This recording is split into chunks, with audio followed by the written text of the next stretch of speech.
Hari ini kita akan membahas satu tema yang menarik sekali dalam ilmu kimia, yaitu tentang elektron dalam teori atom Bohr dan mekanika kuantum. Ini merupakan lanjutan bahasan kita pada 2 minggu sebelumnya, yaitu tentang teori atom. Nah, bagaimana kita ketahui bahwasanya model atom Bohr merupakan model atom yang diajukan oleh Niels Bohr, ya, seorang fisikawan berkebangsaan Denmark, ya, lahir di Copenhagen, ya, Denmark. Kemudian Niels Bohr mengajukan teorinya mengenai atom berdasarkan analisis spektrum atom hidrogen, ya, yaitu atom yang dianalisis oleh dia adalah spektrum atom hidrogen. Nah, dalam atom terdapat lintasan-lintasan tertentu yang disebut dengan kulit atom. Nah, kulit inilah yang merupakan tempat bagi elektron-elektron untuk mengorbit inti tanpa disertai pemancaran atau penyerapan energi, atau dengan kata lain keadaannya stasioner, ya, tetap, ya. Mereka kan keadaannya stasioner. Tiap kulit dinyatakan dengan lambang K, L, M, N, dan seterusnya. Masing-masing lintasan ditandai dengan satu bilangan kuantum utama, yaitu N, yang dimulai dengan 1, 2, 3, 4, dan seterusnya yang menyatakan kulit atom tersebut. Di sini kita lihat pengisian atau penyebaran elektron pada kulit atom dinamakan konfigurasi elektron, ya. Bagaimana kita ketahui bahwasanya teori atom Bohr menyatakan bahwasanya ada dua bagian dalam suatu atom, yaitu ada inti atom yang tersusun atas proton dan neutron, dan kemudian ada kulit atom yang tempat elektron mengelilingi inti atom, ya. Jadi pengisian elektron tersebut ada beberapa hal yang harus kita perhatikan. Yang pertama itu adalah jumlah maksimal elektron pada setiap kulit itu memenuhi kaidah 2n kuadrat ini, ya, 2n kuadrat, 2n kuadrat. N di sini adalah nomor kulit atomnya. Jadi di sini kita lihat yang merah ini adalah kulit atom pertama atau K. Ini K itu sama dengan kulit ke-1. Jadi ini 1, 2, 3, 4, ya. Kulit paling luar itu kulit N, itu kulit keempat. Jadi kalau kita kulit ke pertama, maka 2 dikali 1 kuadrat 1 tetap 2 kali 1 berarti 2. Jadi di kulit pertama ini, kulit K ini ada 2 elektron, ya. Kemudian di kulit kedua itu ada 2 kuadrat 4 kali 2 8. Berarti di kulit kedua atau di kulit L ini ada 8 elektron sampai seterusnya, ya. Pada keadaan normal pengisian elektron dimulai dari kulit yang bagian dalam, ya, bagian dalam, bagian K, ya. Untuk atom unsur dengan nomor 1 sampai 18, kulit bagian luar diisi setelah kulit bagian dalam terisi penuh. Jadi pengisiannya itulah dengan kulit bagian dalamnya terisi penuh. Jadi mengisinya adalah di kulit ke-1, kedua, ketiga, ya, gitu. Setelah terisi penuh. Gitu.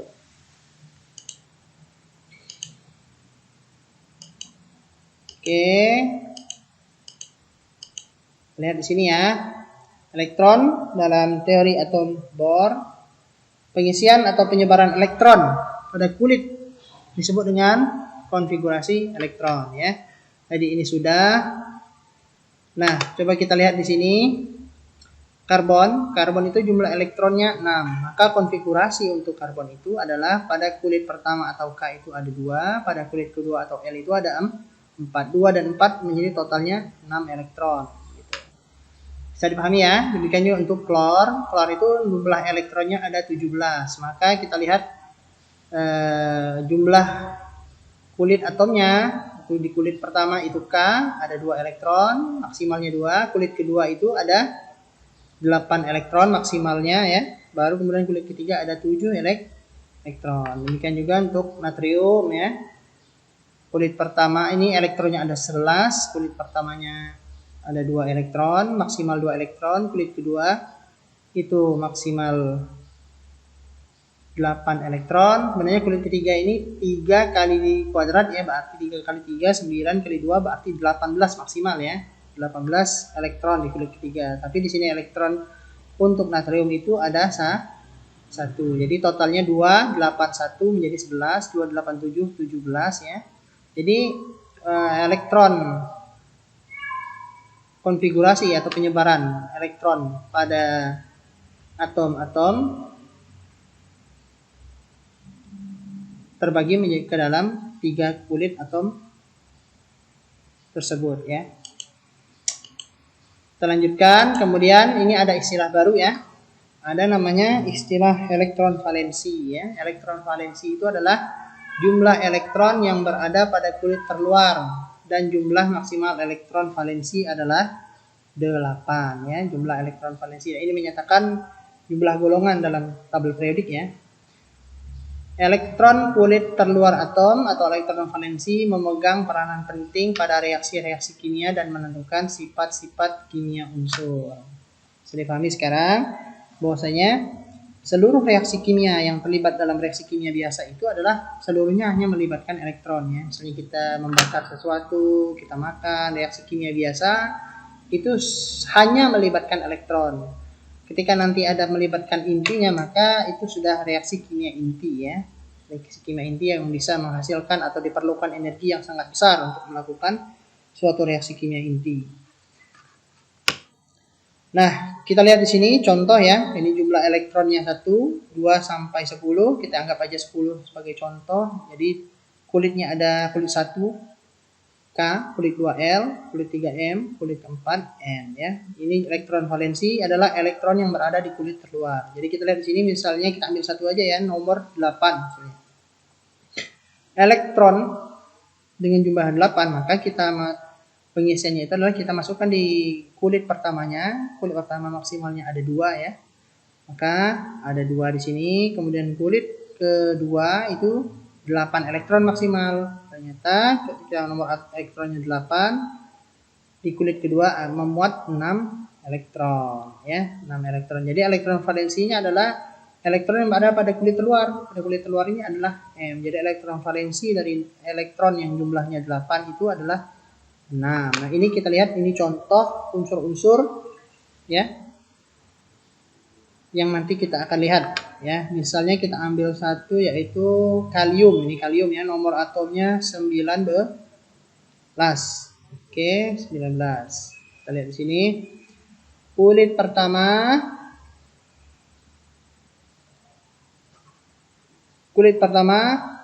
itu ada 2 elektron karena di 19 ya. Kulit kedua L ada 8 elektron, kulit ketiga M itu ada 8 elektron dan kulit keempat ada 1 elektron. Nah, ini kita lihat di sini ini ada sesuatu yang harus menjadi perhatian bagi kita ya. Mengapa di kulit ketiga elektronnya di sini ada 8? Padahal maksimal elektron di M ini berapa? Kalau di M artinya kulit ketiga, berarti 3 kuadrat 9 dikali 2 berarti harusnya bisa 18 di sini.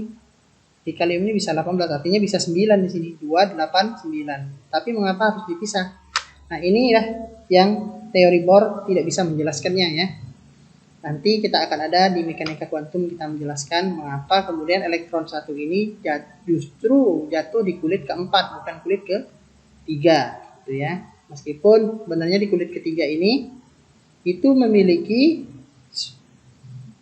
peluang lagi untuk elektron karena maksimal elektronnya itu adalah 18 elektron. Bisa dipahami ya? Nanti kita akan bahas di mekanika kuantum ya.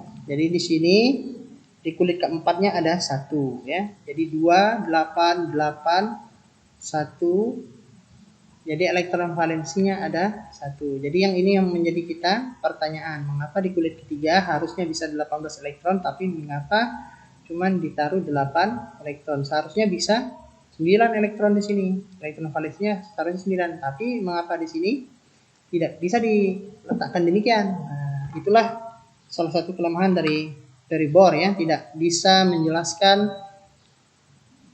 dengan rinci jika elektron yang terlibat itu dalam jumlah yang banyak.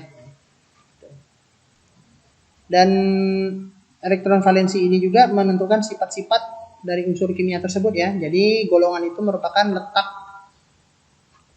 unsur-unsur yang memiliki elektron valensinya sama itu diletakkan dalam satu golongan gitu ya, dan karena mereka memiliki sifat yang sama. Jadi elektron valensinya sama, sifat-sifat fisiknya unsur-unsur tersebut juga hampir sama.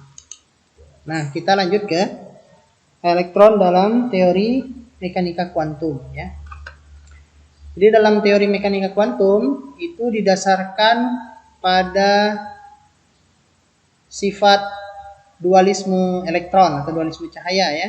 Jadi elektron itu bisa bersifat dua ya, yaitu sebagai gelombang yang mewakili sebagai energi ya, dan sebagai partikel yaitu sebagai materi. Jadi elektron itu memiliki dua sifat, yaitu sifat sebagai energi dan sifat sebagai materi ya. Sebagai materi dia memiliki massa partikel, tapi sebagai gelombang pada satu keadaan elektron itu seakan tidak memiliki massa karena dia bersifat seperti gelombang ya, seperti energi. Jadi elektron itu memiliki dua sifat. Yang ini dikukuhkan oleh de Broglie ya, setelah melakukan percobaan fotolistrik dari Einstein, dan Einstein pun itu terinspirasi dari Planck ya. Ketika dalam perhitungan Planck tentang sifat-sifat materi. Jadi menurut de Broglie, cahaya dapat berperilaku sebagai materi dan berperilaku sebagai gelombang, yaitu dengan istilah dualisme gelombang partikel ya. Elektron bisa bersifat sebagai materi dan bisa bersifat sebagai energi. Jadi wujudnya itu bisa gelombang dan partikel. Ini landasan menurut teori mekanika kuantum. Ini ada 3 ilmuwan yang menjadi dasar ya, yang peletak dasar dalam teori mekanika kuantum ini. Yang pertama de Broglie, kemudian yang kedua Heisenberg ya. Heisenberg ini mengemukakan teori uncertainty ya, ketidakpastian ya. Jadi menurut Heisenberg itu tidak mungkin menentukan kecepatan dan posisi elektron pada waktu yang bersamaan. Jadi kita tidak bisa menentukan kecepatan dan posisi pada waktu bersamaan. Jadi kalau kita mau tahu kecepatannya, maka kita tidak bisa menetapkan posisinya. Kalau kita menetapkan posisinya, maka kita tidak bisa menetapkan kecepatannya. Tetapi hanya dapat ditentukan adalah kebolehjadian ya. Jadi yang dapat kita tentukan adalah wilayah kebolehjadian menemukan elektron pada jarak tertentu dari inti. Ini Heisenberg, prinsip ketidakpastian. Jadi ini kemudian dikukuhkan lagi oleh seorang fisikawan, Erwin Schrödinger ya. Ini sangat pintar sekali ya. Dia menuliskan persamaan matematikanya dari kedua ilmuwan berikut, sehingga ya dia mengajukan teori, yaitu teori atom mekanika kuantum ya.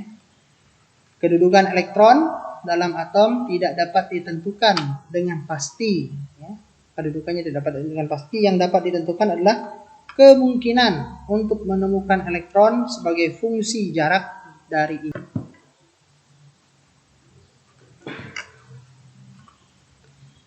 Jadi ya, elektron dalam teori mekanika kuantum, semua jenis radiasi elektromagnetik bergerak melalui ruang hampa dengan kecepatan cahaya, yaitu 3 × 10⁸ meter per detik atau 300.000 km per detik ya. Ini kita bisa bayangkan kecepatannya cepat sekali ya, kecepatan cahaya itu ya. Bagaimana kita ketahui itu diameter bumi aja 12.000 ya. Jadi 1 detik ini cahaya udah ngelilingin bumi udah berapa kali gitu ya. Kemudian juga kecepatan cahaya ini kalau kita hitung cahaya yang kita terima dari matahari, itu matahari jaraknya itu 150 juta ya. 150 juta kilometer dari bumi ya, kurang lebih. Kemudian kalau kita bagi dengan kecepatan cahaya 300.000 km per detik, maka itu jaraknya cuma 8 menit ya.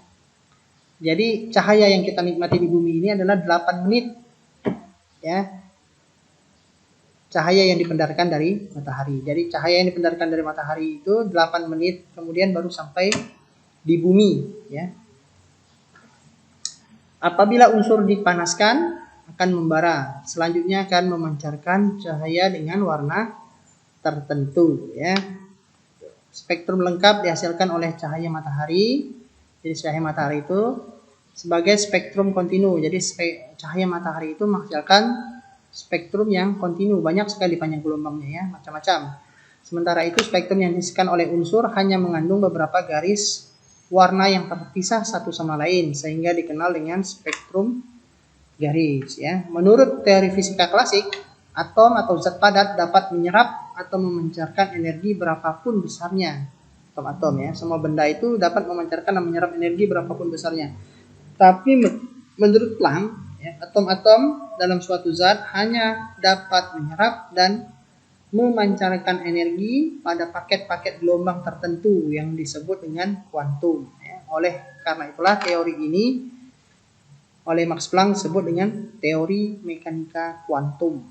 Ya, mekanika kuantum. Nah, kita masuk ke teori mekanika kuantum ya. Yang pertama kita masuk itu adalah bilangan kuantum ya. Bilangan kuantum ada 4 ya. Kita mulai masuk ke bilangan kuantum ya. Untuk menentukan kedudukan dan posisi elektron, tadi kita bahas dalam suatu atom ditentukan oleh bilangan kuantum ya, yang merupakan hasil perhitungan dari persamaan Schrödinger, seorang fisikawan yang sekaligus matematikawan ya, yang berhasil merumuskan persamaan matematika dari hukum-hukum yang telah ditentukan oleh pendahulunya ya, seperti Planck, Einstein, de Broglie dan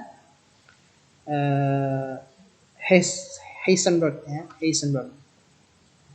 Jadi ada 4 bilangan kuantum ya. Oh ya, ini untuk persamaan Schrödinger ini tidak akan kita bahas panjang ya, karena tidak di sini bahasannya. Nanti kalau kalian bersemangat untuk itu silakan nanti bisa kuliah di kimia ya, di jurusan kimia.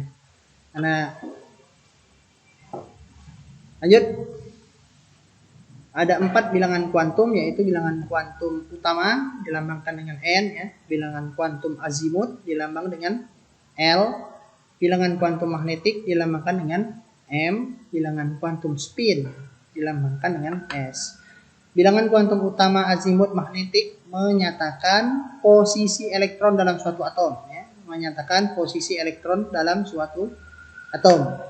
Bilangan kuantum spin menyatakan arah putaran elektron ya, arah putaran elektron. Jadi utama azimut dan magnetik menyatakan posisi, sedangkan kuantum spin itu menyatakan arah putarannya. Ada yang searah jarum jam dan berlawanan arah. Bilangan kuantum utama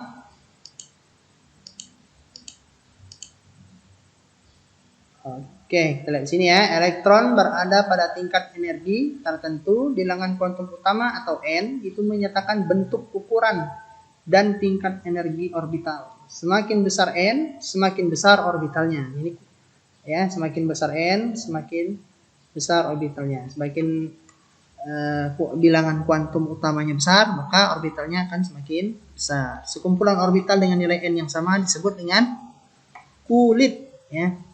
Sekumpulan orbital dengan nilai N yang sama disebut kulit. Nilai N dari bilangan kuantum utama adalah 1 sampai 7 ya, bisa 7 ya. 1 sampai 7 N-nya ini ya, bisa 1 sampai 7. Jadi kulitnya KLMNO P Q ya, OPQ sampai kulit Q ya. Jadi N kuantum utamanya itu 1, kulitnya K, jumlah elektron maksimalnya sama ya. 2, 18, 28, 18 dan 32. Inilah yang tidak bisa dijawab sama Bohr tadi ketika elektronnya dalam jumlah kecil. Oke.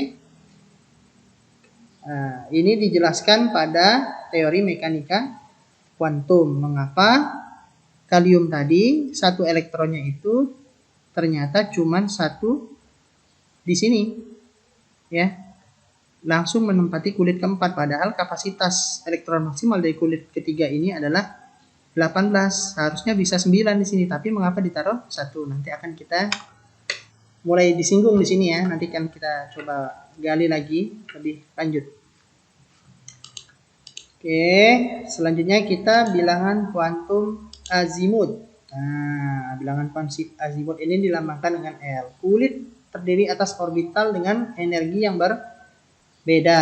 Ya. Kulit terdiri atas orbital dengan energi yang berbeda. Bilangan kuantum azimut menyatakan bentuk orbital satu atau lebih orbital dengan nilai N dan L sama, disebut subkulit. Ya, jadi kalau nilai kuantum utama dan kuantum azimutnya sama, itu disebut dengan subkulit. Jadi orbital yang dinyatakan untuk lambangnya itu S. Jadi ada orbital ya pada bilangan kuantum azimut. Jadi untuk L sama dengan 0, bilangan kuantum azimutnya 0, maka dilambangkan orbitalnya tersebut dengan huruf S ya. Kemudian kalau azimutnya, bilangan kuantum azimutnya 1 ya, itu dilambangkan dengan P. Untuk bilangan kuantum azimutnya 2 dilambangkan dengan D, dan bilangan kuantum azimutnya 3 dilambangkan dengan F gitu ya. Banyak orbital pada tiap kulit sesuai dengan harga N. Harga L azimut dimulai dari 0 sampai N-1 ya. N1. Jadi kita bisa lihat di sini kalau masih belum mengerti, ini ada nomor kulit tadi ya. Ya, nomor kulit untuk utamanya 1 2 3 4. Ya, simbol kulitnya K, L, M, N. Kemudian ada simbol orbital. Simbol orbitalnya itu ada S ya. Jumlah orbitalnya 1. Di kulit kedua S, P, 0 dan 1. Jumlah orbitalnya ada 2. Yang ketiga, di kulit ketiga ada SPD ya. Jumlah orbitalnya 0, 1 dan 2. Jumlah orbitalnya ada 3. Ini harga bilangan azimutnya ya. Tuh. Kalau dia 4, maka SPDF ya. Harga bilangan azimutnya 0, 1, 2 dan 3. Dengan jumlah orbitalnya ada 4. Lanjut, bilangan kuantum magnetik atau daerah atau tempat elektron dapat ditemukan disebut dengan orbital ya. Bilangan kuantum magnetik menggambarkan orientasi orbital ya. Nilai bilangan kuantum M magnetik ya bergantung dengan harga bilangan kuantum azimutnya L-nya. Jadi mulai dari minus L sampai plus L. Pada orbital S itu kan 1 ya, 0 ya. Harga bilangan kuantum azimutnya 0, maka harga kuantum magnetiknya juga 0. Jadi 0 itu jumlah orbitalnya 1. Sedangkan pada simbol orbital P, harga kuantum magnetiknya itu 1. Nah, jadi pada harga 1 ini maka nilai kuantum magnetiknya itu adalah mulai dari min 1, 0, plus 1. Demikian juga untuk orbital F ya, untuk simbol azimutnya ada 3, maka kita mulai dari nilai bilangan kuantum magnetiknya itu min 3, min 2, min 1, 0, 1, 2, 3. Jadi ada 7 orbital untuk jumlah orbital untuk simbol orbital F ya, ada 7 orbitalnya. Ada 7 orbital dan dengan harga bilangan kuantum magnetiknya ya, dari min 3 sampai plus 3.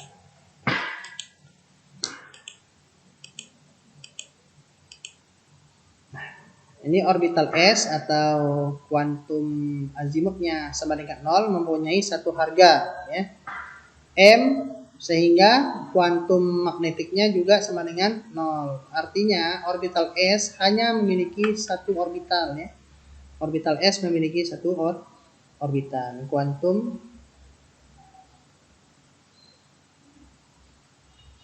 azimutnya L sama dengan 0. Kemudian orbital P itu azimutnya 1. Sedangkan magnetiknya itu ada 3 ya, mulai dari -1, 0 sampai +1. Jadi orbital P ini punya 3 orbital. Kemudian untuk orbital D itu azimutnya 2. Jadi magnetiknya itu -2 sampai +2. Jadi orbital D ini memiliki 5 orbital. Jadi -2, -1, 0, 1, 2. Untuk orbital F ya, azimutnya 3. Jadi harga magnetiknya itu dari min L ya. Jadi -3, -2, -1, 0, 1, 2, 3. Jadi ada 7 orbital yang memiliki tingkat energi yang sama. Demikian ya. Kemudian bilangan quantum spin. Oke. Nah, bilangan quantum spin ini adalah elektron pada saat mengelilingi inti akan berputar pada sumbunya, dan perputaran elektron akan menimbulkan medan magnet.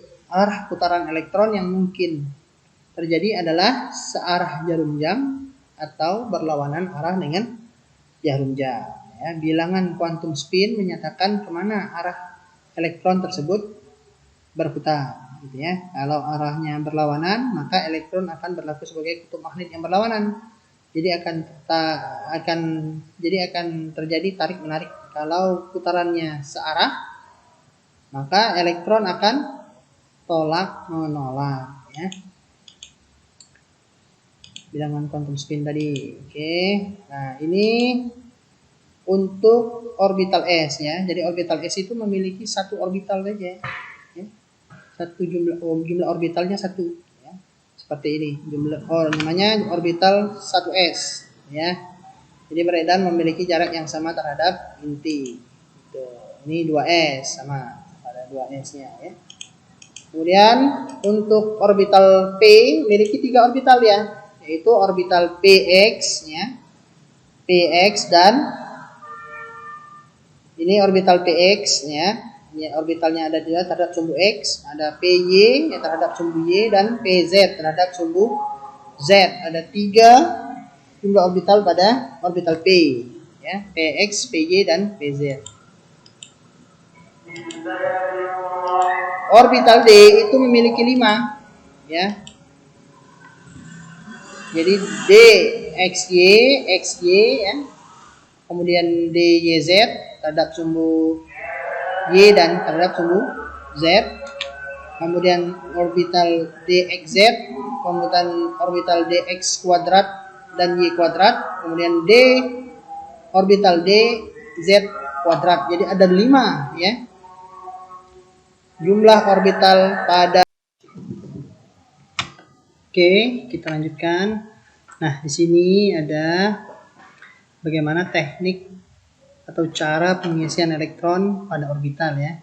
Nah, ada 3 aturan yang harus kita perhatikan dalam mengisi elektron atau menyusun konfigurasi elektron pada orbital-orbital ini ya. Yang pertama itu adalah aturan Aufbau. Oke, ini adalah aturan Aufbau. Jadi aturan Aufbau itu menyatakan bahwasanya pengisian elektron pada orbital dimulai pada tingkat energi paling rendah atau terendah ke tingkat energi yang lebih tinggi. Nah, di tabel di samping ya, diagram di samping ini ada berbagai orbital dari elektron ya. Jadi tingkat energi yang paling rendah itu adalah diisi oleh orbital 1s ya. 1s ini di kulit pertama ya. Ini nilai azimutnya 0 ya. S ini 0, nilai azimutnya 0 ya. Jadi magnetiknya juga ada 1 ya. Yaitu 0. Oke. Jadi orbital dengan tingkat energi paling rendah itu adalah 1s. Setelah 1s dia ke 2s, dan s ini memiliki bisa ditempati oleh 2 elektron ya. Bisa ditempati oleh 2 elektron. Kalau setelah 1s dia ke 2s, setelah 2s dia ke 2p ya. Nah, setelah 2p baru ke 3s, setelah 3s dia ke 3p, 4s, dari 4s ke 3d, 4d dan seterusnya sampai ke 7f gitu ya. Nah, ini bisa menjawab pertanyaan yang kita di awal tadi, yaitu mengapa konfigurasi elektron dari kalium dengan jumlah elektron 19 ya, itu bukan menempati kulit ketiga, tapi jatuh ke elektron valensinya atau elektron terakhirnya jatuh di kulit atom keempat gitu ya. Padahal di kulit ketiga itu bisa menampung sampai 18 elektron. Ya, disinilah hal itu bisa dijawab.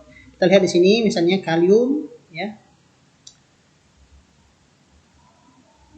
1s ya. Kalium itu ada 19 elektronnya. Jadi S ini ada 2 elektron ya. Jadi untuk P, orbital P ini ada 6 elektronnya bisa memuat ya. Ada 6 elektron. Jadi orbital S ada, karena azimutnya itu adalah sama dengan 0. Jadi magnetiknya itu menjadi 1 ya. Yaitu 0 gitu ya. Sedangkan untuk orbital P itu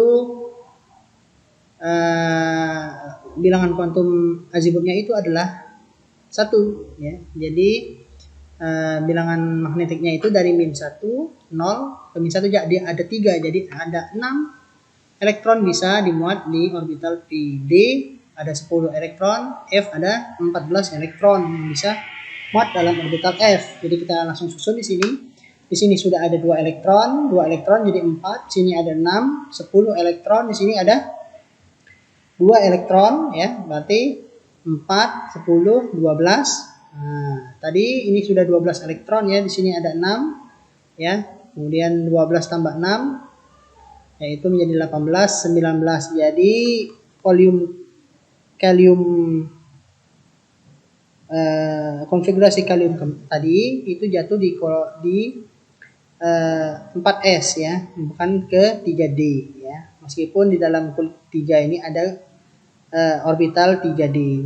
Tingkat energi dari orbital 3d ini jauh lebih tinggi daripada orbital 4s ya. Jadi elektron tersebut mengisi terlebih dahulu ke orbital 4s dibandingkan ke orbital 3d meskipun dia dalam satu kulit. Nah, itulah yang bisa menjawab mengapa tadi elektron kalium itu jatuh pada kulit keempat. Meskipun pada kulit ketiga seharusnya bisa menampung sampai 18 elektron. Ya, pada kulit ketiga ini ada 2 elektron ya. 2, sini ada 6, 8 ya. Ya. Kemudian ada D ini 10. Jadi 2 tambah 6 tambah 10 berarti 18 elektron pada kulit ketiga. Tapi pada pengisiannya bukan mengisi ke kulit ketiga D karena tingkat energi pada orbital 3D itu jauh lebih tinggi daripada 4s. Jadi elektron itu terlebih dahulu mengisi ke orbital 4s dibanding ke orbital 3D. Paham ya? Itu tadi mengapa kalium itu mengisi elektron valensinya ada di kulit ke-4, bukan di kulit ke-3. Selanjutnya ini aturan Aufbau ya, sama seperti tadi. Ini kalsium, ini elektronnya 17. Jadi konfigurasi elektron kalsium itu klor ya, bukan kalsium. 17 klor, konfigurasi elektronnya adalah 1s2. Orbital isi ada 2 elektronnya. Kemudian ke 2s ada 2 juga elektronnya, kemudian ke 2p ada 6 elektronnya, ini elektronnya sudah ada 10 ya. Kemudian ya ke 3s2 ya. 2, kemudian ke 3p 5. Oke, ini konfigurasi elektron dari klor dengan jumlah elektron 17. Oke. Jadi elektron valensinya adalah berapa elektron valensi dari Cl? Ada 7 elektron valensi karena ada di kulit terluar. Ini kulit terluar ada 3 ya. Ada 3, berarti ini elektron yang di atas 7. Jadi elektron valensi dari Cl itu adalah 7 ya. Di kulit ketiganya ada 7 elektron. Demikian juga untuk natrium, elektron valensinya ada 1 ya, elektron valensi ya. Jadi elektron valensinya 1 di sini ya. konfigurasi elektronnya 1s2, 2s2, ini udah 4 elektron, tambah 2p6, ini udah 10 elektron. Ya, ini terisi penuh 1 dan 2 ya.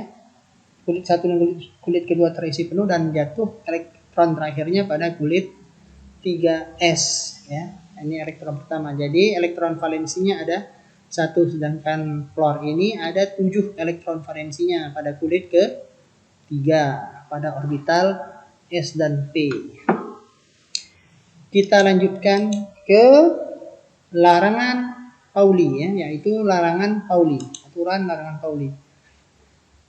Yang menyatakan bahwasanya tidak mungkin dalam suatu atom ada 2 elektron yang memiliki harga keempat bilangan kuantumnya sama. Disinilah yang kemudian tadi yang menyatakan dari bilangan kuantum dalam suatu atom tidak mungkin sama. Jadi ini dilihat dari arah rotasi dari atom tersebut ya. Misalnya kita lihat di sini ya. Atom hidrogen mempunyai 1 elektron ya. 1s1. Maka bilangan kuantumnya itu adalah bilangan kuantum utamanya adalah 0 karena dia 1 ya di kulit pertama, kemudian bilangan kuantum azimutnya 0 ya, n-1, L ini n-1, kemudian magnetiknya ini adalah 0 ya. Bilangan kuantum magnetiknya 0 dan S bilangan kuantum spinnya itu adalah setengah. Plus setengah. Sedangkan untuk helium, kita lihat sini, helium memiliki 2 elektron. 1s2. Maka kita lihat di sini bilangan kuantum utamanya 1, kuantum azimutnya 0, magnetiknya 0 dan spinnya setengah. Jadi lihat di sini ya. Di sini ada 1 elektron, di sini ada 2 elektron. Dan Pauli menyatakan bahwa keempat ini tidak boleh memiliki empat-empatnya sama. Jadi yang dari kedua unsur ini yang menjadi pembeda adalah pada kuantum spin ya, pada kuantum spin. Arah putarannya. Ketika searah jarum jam maka dia positif, berlawanan jarum jam dia menjadi min setengah. Dan kaidah terakhir itu adalah kaidah Hahn atau aturan Hahn, yaitu ya, ini sudah ke teknis ya. Pengisian elektron pada orbital-orbital yang tingkat energinya sama, ya, maka elektron tidak berpasangan terlebih dahulu sebelum orbital-orbital lain pada masing-masing terisi 1 elektron. Nah, kita lihat di sini. Ini ada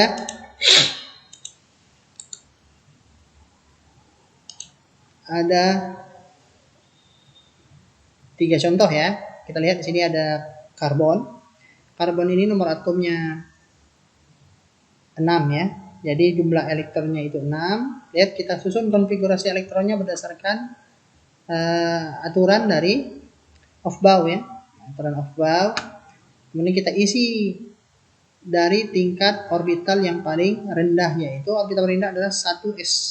Ya, orbital 1s memuat 2 elektron di sini ya. Kemudian 2s memuat 2 elektron, kemudian 2p. 2p ini memuat 6 elektron, tapi setiap elektron itu di sini adalah nilai kuantum magnetiknya itu adalah min 1, 0 dan 1. Maka setiap pengisiannya itu ini sudah ada 4 elektron di tingkat energi paling rendah, kemudian ada 2 elektron di tingkat energi setara di orbital 2p. Jadi pengisian elektronnya setelah ini ada 4, ini ada 6, berarti 1 diisi 1-1 seperti ini. Bukan dalam satu kotak ini ya, dalam satu orbital px-nya ini diisi 2, tidak. Tapi dia kaidahan itu diisi 1 per 1 terlebih dahulu, setelah terisi 1 per 1 baru dimasukkan ya.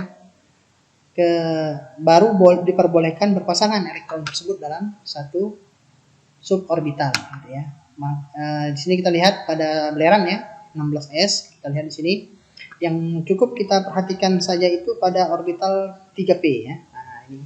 Setelah kita lihat di sini, ini ada 16 elektron, berarti ini 4, 6, sudah 10 elektron di sini. Di sini ada 2, berarti sudah 12 elektron, tinggal sisa 4 elektron di sini. Sini ada 3 3 suborbital ya, pada orbital P ya, ada PX, PY dan PZ sini. Maka pengisian 4 ini dimulai dari sini. 1 2 3, setelah 3 baru kita balikkan ke sini lagi ya. Jadi 4 orbital itu seperti ini penulisannya. Sehingga untuk konfigurasi elektron untuk bilangan kuantum dari S ini adalah N-nya ada berapa? N-nya 3 ya. Kemudian L-nya ada berapa? L-nya 1 karena jatuh di kulit P ya. 1 itu ada 1 ya. Jadi magnetiknya jadi min 1, 0 dan 1 atau PX, PY dan PZ. Kemudian quantum spin-nya setengah begitu ya. Ini setengah. Oke. Nah, konfigurasi elektron dapat ditulis dengan cara menyingkat, yaitu dengan menggunakan konfigurasi elektron gas mulia terdekat. Misalnya ya, helium itu 1s2, neon itu 1s2, 2s2, 2p6. Nah, sini kita lihat misalnya ini konfigurasi elektron dari 12 magnesium, elektronnya 12 ya. Jadi kita cukup pakai neon dalam kurung ya. Ini udah elektronnya berarti berapa? 10 elektron di sini, tinggal 2 kan? Berarti 3s2. Demikianlah anak-anak, semoga penjelasan dari Bapak membantu kalian dalam pembelajaran kimia.